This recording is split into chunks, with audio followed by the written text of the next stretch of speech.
চলো তোমাদের সাথে একটা নিউ রেসিপি শেয়ার করা যাক, আটার রুটির এগ রোল। তো প্রথমে আমি কড়াইতে টমেটো কুচি, কাঁচা লঙ্কা কুচি, ডুমো ডুমো করে কাটা আলু, তারপরে আদা বাটা, পরিমাণ মতো হলুদের গুঁড়ো আর পরিমাণ মতো নুন দিয়ে দিলাম। আর এখানে টেস্টের জন্য আমি চিকেন মশলাও দিয়ে দিলাম অল্প করে। নেড়েচেড়ে ভালো করে এখানে জল দিয়ে দিলাম। আর 15 মিনিট পরে ঢাকনা খুলে এই যে আমার তরকারিটা রেডি হয়ে গেছে। আর এদিকে আমি করে নিচ্ছি আটার রুটিটা, ভালোভাবে সেঁকে নিচ্ছি। এদিকে আমার আটার রুটি হয়ে গেল। আর তারপরে কড়াইতে সর্ষের তেল দিয়ে ডিমটা দিয়ে দিলাম। আর ডিমটা হয়ে যাওয়ার পরে একটু তারপর আমি উপর থেকে দিয়ে দিলাম আটার রুটিটা, যেটা করে রেখেছিলাম সেটাই দিয়ে দিলাম।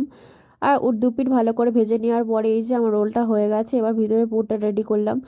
যে তরকারিটা আমি বানিয়েছিলাম সেই তরকারিটা দিয়ে দিলাম, আর স্লাইস করে কাটা পেঁয়াজ কুচিও দিয়ে দিলাম। আর তারপরে দিয়ে দিচ্ছি কাঁচা লঙ্কা কুচি। আর এখন দিচ্ছি টমেটো সস। আর সবগুলো ভালোভাবে আমি এবার রোলের মতো করে নেব, ঘুরিয়ে ঘুরিয়ে। এই যে আমি রোলের মতো করে নিচ্ছি। এই যে দেখতে পাচ্ছ আমার কিন্তু রোল রেডি হয়ে গেছে। আর একটু বানিয়েছিলাম সিমুই, সেটাও সার্ভ করে দিলাম। রেসিপিটা কেমন লাগলো অবশ্যই কমেন্টে জানিও, পারলে চ্যানেলটা সাবস্ক্রাইব করে দিও। বাই।